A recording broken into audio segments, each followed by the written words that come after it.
Episódio 13 de A Floresta dos Sussurros, o que vive debaixo da raiz. O sol já quase se despedia quando a vi de novo. A criança que nunca envelhecia estava lá, parada na beirada da mata, como uma silhueta recortada contra o céu alaranjado do entardecer. Desta vez, ela não me chamou. Não precisou. Havia uma certeza no seu silêncio, uma paciência antiga, que dizia que ela sabia que eu iria. Eu também sabia. Olhei para trás, para a casa onde Clara dormia. Um bissono pesado, denso demais para ser natural. Era um sono que a floresta tinha dado a ela, para me dar tempo. E eu senti no fundo da alma que aquele era o último momento de calmaria. O último suspiro antes que tudo mudasse para sempre. Sem trocar uma única palavra, comecei a andar. Ela se virou e entrou na mata. E eu a segui. Cada passo para dentro daquela escuridão era como mergulhar em águas profundas e geladas.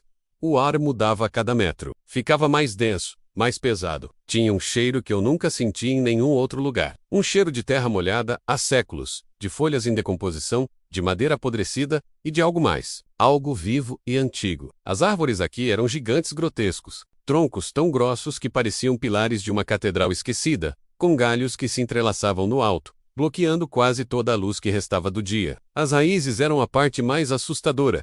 Elas não ficavam debaixo da terra. Elas se espalhavam pela superfície como veias enormes e pulsantes de um monstro adormecido, criando um terreno irregular e perigoso. Continuamos caminhando, cada vez mais fundo, até chegarmos ao coração da floresta. E lá estava ela, a árvore. Chamar aquilo de árvore era quase um insulto. Era uma entidade. O tronco era tão largo quanto a minha casa, talvez maior. As raízes emergiam do solo em um emaranhado caótico, formando arcos e túneis.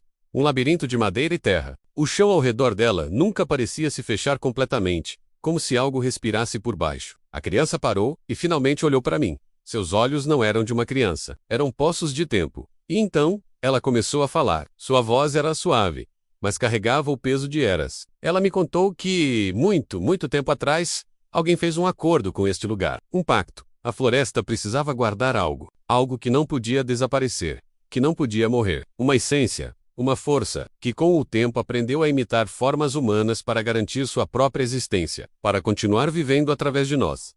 Mas para que esse guardião existisse, alguém precisava ficar.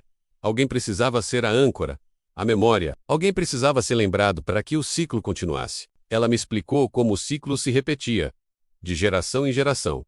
Sempre começava com as crianças. Crianças que ouviam demais os sussurros do vento, que viam coisas nas sombras das árvores. Crianças como eu. Depois vinham os adultos, aqueles que tentavam esquecer, que tentavam fugir da floresta e do seu chamado, mas ninguém realmente escapava. Todos deixavam partes de si para trás. Memórias, medos, esperanças, pedaços de alma que alimentavam a floresta. E então, ela olhou para si mesma, para seu corpo pequeno e eterno, e revelou a verdade. Ela foi a primeira, não uma pessoa, não um corpo físico no início mas um estado. Uma Kondakal ela era a âncora original, a razão pela qual o tempo havia parado naquele lugar, porque ele precisava parar.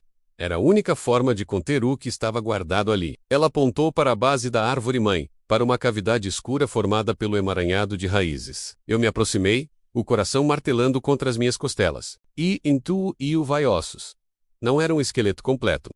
Pedaços de ossos humanos, de diferentes tamanhos do Different Poucas, estavam misturados com a terra Come as Rises. Era como um cemitério de histórias interrompidas, de vidas que terminaram todas no mesmo ponto, ao pé daquela árvore monstruosa. Cada fragmento era um eco de alguém que foi engolido pelo ciclo. Enquanto eu olhava, horrorizado, senti uma vibração sob meus pés.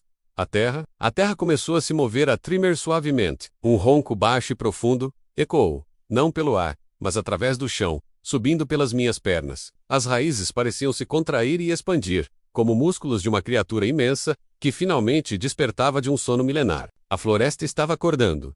E ela estava com fome. Ela queria o que lhe fora prometido há tanto tempo. Queria a próxima peça do ciclo. E parado ali, diante da criança eterna e dos ossos de tantos outros, eu entendi, ela me equária. A criança não mostrou medo. Apenas uma resignação profunda. O ar ficou pesado. Os sussurros, que antes eram apenas murmúrios no vento, agora eram vozes claras, vindas de todas as direções. Ela chamava o meu nome. Júlio, Júlio, Júlio.